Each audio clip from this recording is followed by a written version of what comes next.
The forest that moves, Oregon. No one in Pine Ridge talked about the forest after dark. They talked around it. They avoided pointing at it. And when tourists asked about the long stretch of thick trees just beyond the old logging road, locals would change the subject.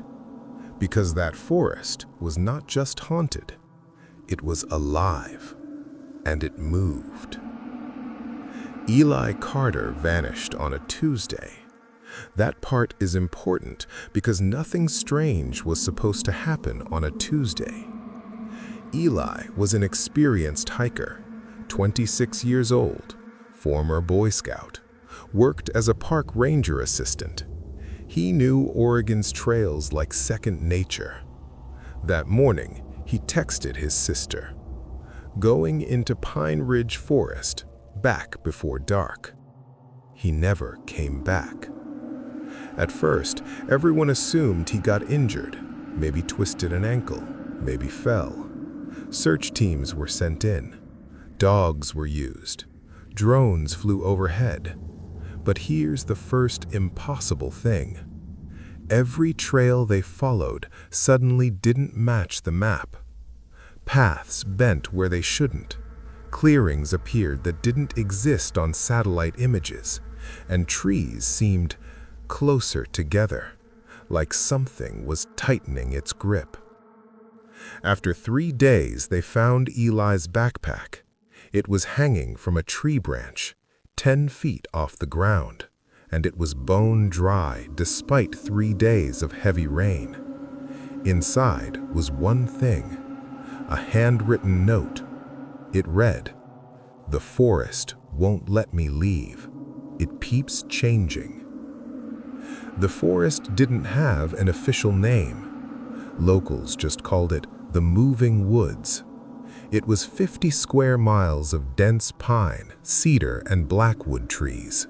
Old growth, some over 500 years old. Satellite photos showed something disturbing. The forest boundaries not consistent. Every few years, the shape of the forest subtly shifted, not because of deforestation, not because of growth, but because the trees were in different places. Scientists blamed mapping errors. Locals knew better. Hunters would enter in one place and come out miles away, or not at all. One man swore he walked straight for 4 hours and ended up back where he started. But the forest around him had aged. The trees were taller. The ground was thicker with moss, as if time had passed differently. 3 months after Eli vanished, someone else came out. A woman named Marissa Lowell. She stumbled onto the road barefoot, bleeding and screaming, "I escaped! It finally let me go!" She was missing for 9 days, but she swore she had been gone for years. Marissa told doctors that the forest had rearranged itself every night. Trails vanished, landmarks moved, even the sky above seemed to shift between the branches. She said, "It watches you. The longer you stay, the harder it becomes to leave, like it's learning your thoughts." Before she could tell more, Marissa suddenly began screaming. She grabbed her chest and whispered something chilling. "It followed me out."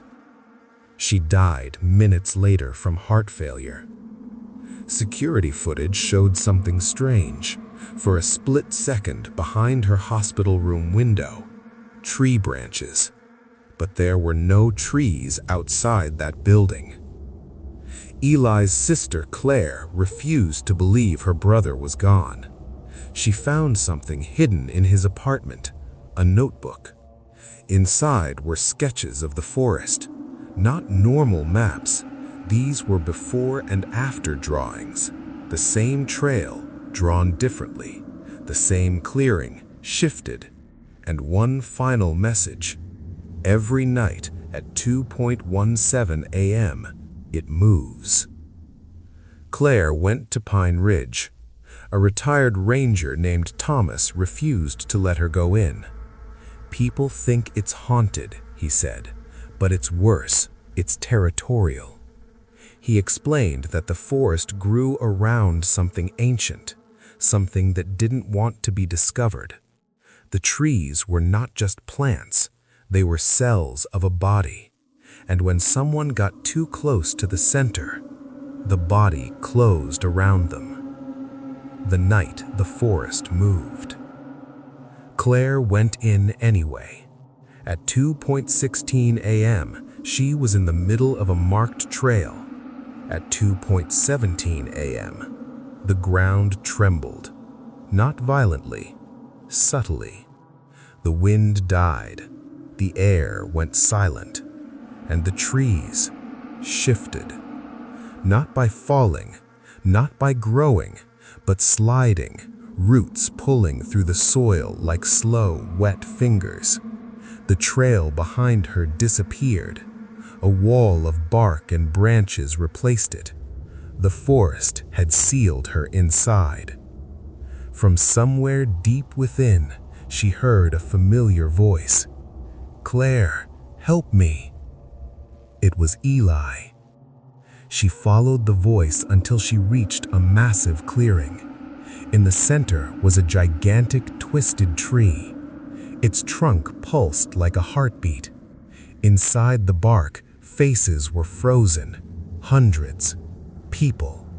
All trapped within the wood. Alive. Screaming silently. And at the center, Eli. His eyes opened. "The forest doesn't kill," he whispered. "It collects." The trees began to close in. Claire realized the truth. The forest wasn't haunted, it was feeding. Claire ran.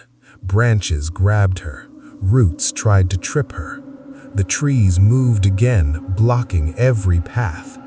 Just as she was pulled toward the heart, fire exploded behind her. Rangers had followed her. The flames slowed the forest, not stopping it, but confusing it. Claire escaped. The woods sealed itself again. The next morning, the forest looked normal, but something new appeared. A small patch of trees had grown in the shape of a screaming face.